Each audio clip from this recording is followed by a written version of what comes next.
नाज़रीन, आज के प्रोग्राम में हम बात करना चाहेंगे नई टीमों के हवाले से जो कि हमें पीएसएल में परफॉर्म करती नहीं नज़र आ रही। यानी वो दो नई टीमें जिनका नाम भी नया है। क्योंकि मुल्तान बहुत अच्छा परफॉर्म कर रही है, लेकिन हैदराबाद किंग्समैन और पिंडीज़ हमें परफॉर्म करते नहीं नज़र आ रहा है, और उसके साथ साथ कोयटा ग्लैडिएटर्स और लाहौर की परफॉर्मेंस भी डाउन है। क्या वजह है कि नई टीमें जो हैं वो अपना कॉम्बिनेशन नहीं बना पाई हैं, और क्योंकि अब अच्छे खासे मैचेस हो चुके हैं लेकिन अब भी कोई कामयाबी अभी तक हासिल नहीं हो सकी है। तो इसकी क्या वजह है, इस पर बात करेंगे। सर क्या कहते हैं, सबसे पहले अगर हम हैदराबाद की बात करें तो शुरू में हमें लगा कि शायद एक दो मैचेस हुए हैं, जैसे हमने लास्ट प्रोग्राम में भी बात की थी कि बहुत अर्ली होगा कुछ कहना, लेकिन अब सारे क्रिटिक्स कह रहे हैं कि जी नई जो टीमें हैं वो अपना कॉम्बिनेशन या अपनी चीज़ें नहीं बना पा रहे हैं, और शायद ये पीएसएल जो है उनके लिए एक तजुर्बा ही साबित हो। देखिए, तीन प्रॉब्लम्स हैं। पहली प्रॉब्लम तो ये है कि they had been identified 3-4 months back. Bidding शुरू हुई, बिड में उन्होंने जीता, जीतने के बाद पूरी एक लंबी फॉर्मेलिटीज़ होती हैं जिसके अंदर बीइंग अ टीम मैनेजमेंट आपको अपनी लीगल सारे जो ना काम करने पड़ते हैं। तो इनके पास टोटल प्रिपरेशन के लिए ना 2 महीने जो ना होते हैं। अब 2 महीने का मतलब ये नहीं होता कि उनको प्लेयर्स को प्रिपेयर करना होता है, उनको बेसिकली कॉम्बिनेशन प्रिपेयर करना होता है। कॉम्बिनेशन के पीछे उनको बहुत सारी चीज़ों के ऊपर काम करना होता है। Let's talk about Hyderabad. देखिए, हैदराबाद ने जो ना they actually invest too much on their player जो उनके साथ ऑलरेडी पार्टिसिपेट कर रहे हैं अमेरिका के अंदर। शर्जील खान, हमाद आज़म, अब ये वो प्लेयर्स हैं जो बेसिकली रीसेंट टेन्योर के अंदर या रीसेंट क्रिकेट के अंदर जो है ना इतनी हाई पेस क्रिकेट से थोड़ा सा जो ना वो दूर हो। इनफैक्ट हमने एक मैच में देखा भी कि शर्जील जो है ना आपका अच्छी परफॉर्मेंस कर गया, उसके बाद फिर उन्होंने उसको 1 डाउन भेज दिया। हमने शुरू के 2 मैचेस में देखा हमाद आज़म को उन्होंने खिलाया एंड 7वें 8वें नंबर पर उसको बैटिंग करने के लिए भेजा, and he was consider as a allrounder. एक भी ओवर नहीं कराया। जो उन्होंने कैप्टन सेलेक्ट किया ऑस्ट्रेलियन वो है, उसने एक इंटरनेशनल जो है ना वो आपका T20 जो है ना वो खेला हुआ है। इवन फ्रेंचाइज क्रिकेट वो दुनिया में कहीं नहीं खेल रहा है। He is more famous for test cricket and one day long one day format जो है ना।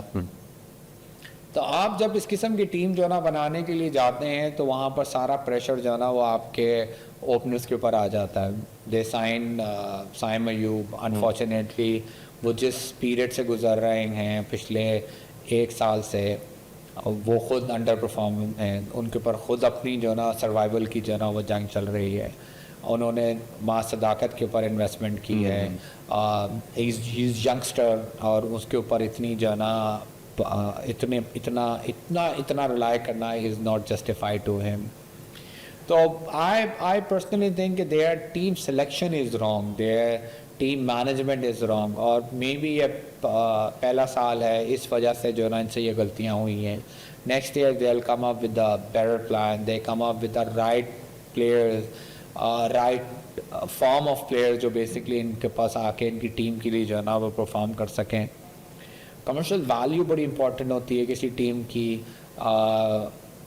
आपका विनिंग बहुत पार्ट प्ले करती है, लूजिंग भी बहुत पार्ट प्ले करती है, but how you are losing ऐसा तो नहीं है कि ये नज़र आ रहा है अरे यार इनको तो छोड़ो ये तो वैसे ही हार जाते हैं। इनके कंपैरिजन के ऊपर अगर हम विंडीज़ को देखें तो they are playing very well. In fact unfortunately proper तरीके से वो डिफेंड नहीं कर पा रहे, क्लिक नहीं हो पा रहे। Rizwan is a very seasonal player. Rizwan की खुद फॉर्म जो ना मतलब बुरी नहीं है, वो खुद अच्छा खेल रहे हैं, बट इवेंचुअली समहाउ 200 रन बना के भी डिफेंड नहीं कर सके, 180 रन चेस नहीं कर सके। तो मतलब but they are on a right track. और लूजिंग एंड विनिंग अब बिल्कुल एक छोटा सा मार्जिन रह जाता है जहाँ पर जो है ना पिंडीज जाके जो है ना वो हार जाते हैं। बट कहीं भी जो है ना वो ये ना हो कि क्योंकि हम नई फ्रेंचाइज हैं और हम अभी जो है ना इस रीजन में एंटर हुए हैं और लूजिंग इज़ दी एक्सक्यूज़, क्योंकि ये रिजवान है, यही साइम अयूब हैं, ये शर्जील खान है जो बेसिकली इस पूरी फ्रेंचाइजेस की तरफ से जो ना वो खेलते हुए आ रहे हैं। And this is basically their responsibility to play for a win and to at least कम से कम अपनी फ्रेंचाइज की रिस्पेक्ट के लिए ही जो है ना मतलब खेल सकें, अपनी रिस्पेक्ट ही जो है ना कायम कर सकें। तो एक्सक्यूज़ देना इज़ नॉट एक्सक्यूज़।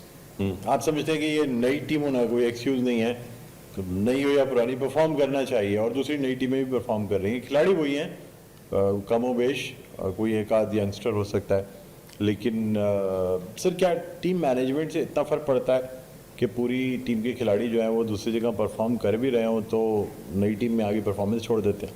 देखिए रिवॉल्विंग होती है, हर टीम नहीं बन जाती है। इनफैक्ट इवन अगर आप कोयटा को देखें तो पिछली दफ़ा आमिर जो ना कोयटा की तरफ से पार्टिसिपेट कर रहे थे, इस साल नहीं है, इस साल पिंडी की तरफ से खेल रहे हैं, सीज़न प्लेयर हैं। अभी भी अगर आपसे जो ना 220 रन जो ना डिफेंड नहीं हो सके तो फिर आमिर का एक्सपीरियंस का क्या फ़ायदा।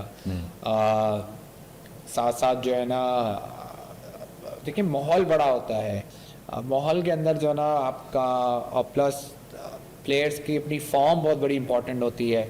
जैसे हमने शान मसूद को देखा कि he was playing very well in Multan, then he went to Karachi king, he is unable to perform, then he come back to Multan, माशाल्लाह अगर आप देखें तो he is performing very well. तो एक पूरा एक फ्रेम बनाया जाता है, एक टीम वर्क बनाया जाता है, एक कॉन्फिडेंस दिया जाता है, एक मेंटल स्ट्रेस निकाली जाती है, और जब आप जीत रहे होते हैं तो आपका मेंटल लेवल बहुत हाई होता है, जब आप हार रहे होते हैं तो आपका मेंटल लेवल बहुत डाउन हुआ होता है। And that's a responsibility of coaches, that's a responsibility of supporting staff कि वो किस तरीके से प्लेयर्स को जो है ना मेंटल बैरियर से ब्रेक करें और उनको जीत की तरफ जो है ना वो लेकर आएँ। ठीक। अच्छा सर, अब अगर बात करें कोयटा ग्लैडिएटर्स की, तो ओवर द पास्ट PSLs हमें कुछ कोयटा ग्लैडिएटर टीम डाउन नज़र आ रही है।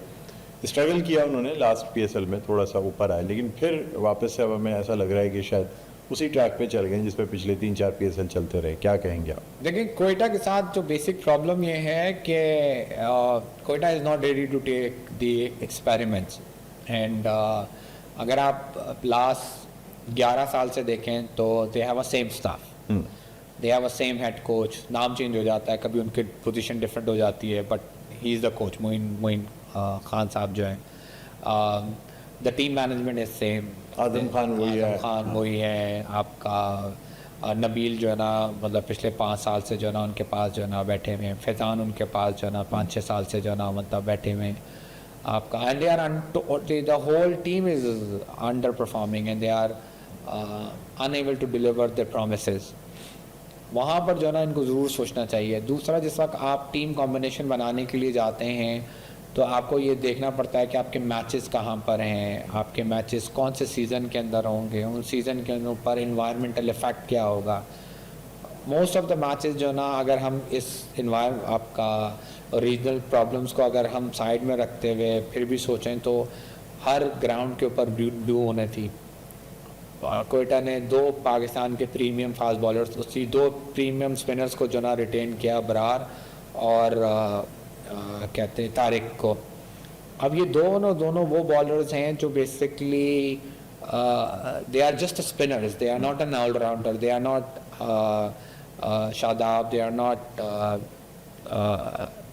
Hasan, they are just a bowler.